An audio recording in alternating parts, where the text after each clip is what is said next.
Real Estate Board of Greater Vancouver just released their statistics and they're very interesting. So let's talk about it. First of all, the big headline that you see from all news sites, the sales are still down. In fact, they're about 19.1% below what we saw last year, June 2023. They're also about 23.6% below the 10-year seasonal average. To put things into perspective, this number is pretty bad, but we've seen this number consistently month after month. For example, last month, this number was about 19.6% below the 10-year seasonal average.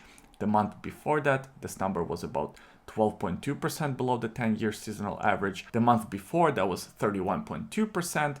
And the month before it was 23.3%. You get the idea, and I'm not saying that 23.6% below the 10-year seasonal average for sales is usual, because it's not. It is still very slow, but what I am saying, it's nothing new. We've seen this trend month after month. Jumping from sales to the number of new listings, we saw an increase of about 7% comparing to June 2023 and about a 3% increase comparing to the 10-year seasonal average. So we saw a little bit more inventory come to the market in June, but not as much as what we've seen in the previous months. However, because the sales have been slow and there is still a slight surplus above the 10-year seasonal average of new inventory coming, of course, the number of inventory is starting to pile up. And that's exactly what we see. We see a total of 14,182 units that's between all different property types currently being listed on sale. That's a pretty high number. If you remember, only 2 months ago, this number was just over 12,000, and that made all the headlines. It was the most inventory we've seen in the last 4 or 5 years. And now this number is over 14,000. To put that into perspective, it's about 42% more than what we've seen in June 2023. It is also about 20.3% above the 10-year seasonal average. Having an above average levels of inventory and below average levels of sales is a recipe for a slowdown in sales to active listings ratio. It's basically a statistic that tells us out of 100 units currently being available on the market, how many actually sell. If you look at the statistic by property type, for the detached homes, this number is about 13.1%. It's not the lowest we've seen, but it is on the lower side comparing to the previous months. For the attached market, this number is about 21.1%, and for the apartments, it's 20.3%. And that's the one that I actually want to focus on, because on the surface, it still seems pretty strong, especially comparing to the detached market. But historically speaking, Vancouver has always had a very strong sales to active listings ratio in the apartments.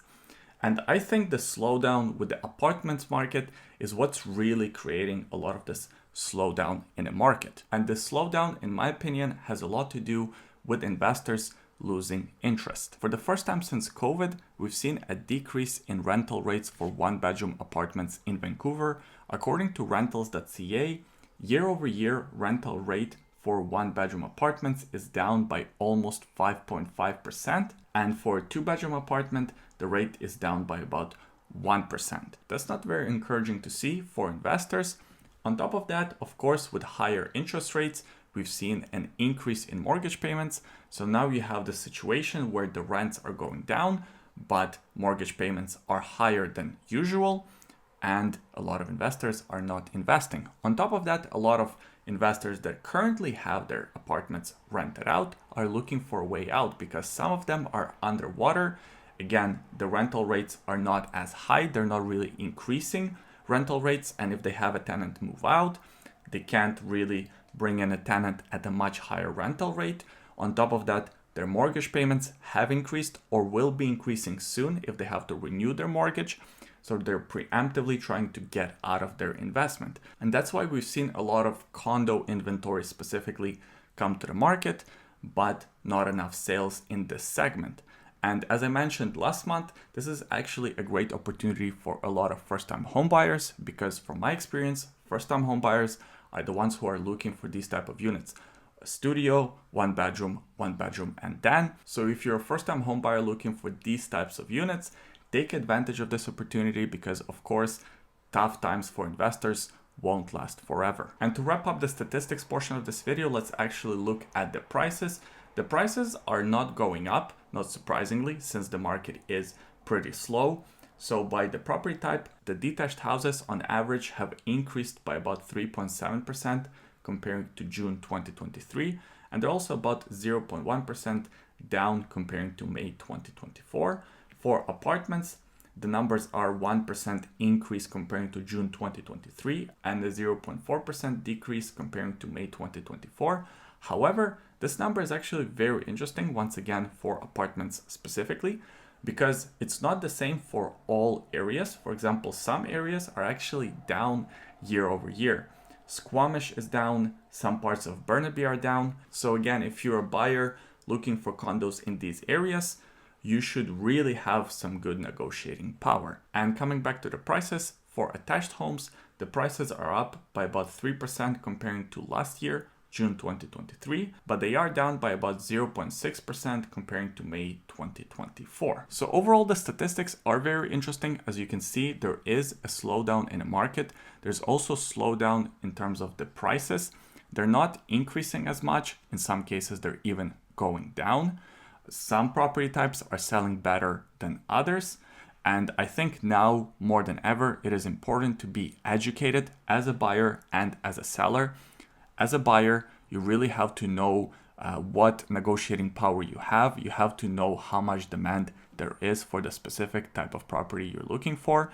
And of course, you have a lot more choices. As a seller, it is more important than ever to be educated about the market because first of all, you want to know how much your property is worth, because even though the market is slow, it's not slow for all property types. It's not slow for all areas. I still see some multiple offers. So you have to know how to price your property and what is the right marketing strategy for your property. Do you want to do a holdback? Do you want to do offers as they come? How do you price the property? All these things are very, very important right now. Thanks for watching this video all the way until the end. I appreciate it. Give it a thumbs up if you enjoyed it. And if you're looking to buy or sell a property in Greater Vancouver, give me a call or shoot me an email. I'd be happy to help. Also, there is a free buyer's guide linked in the description below. It's absolutely free. It's not a sales pitch or anything like that. It's just a tool that you can use if you need to, and you don't need to sign up for anything. As I said, the link to that will be in the description below. Thanks for watching, and we'll see you next time.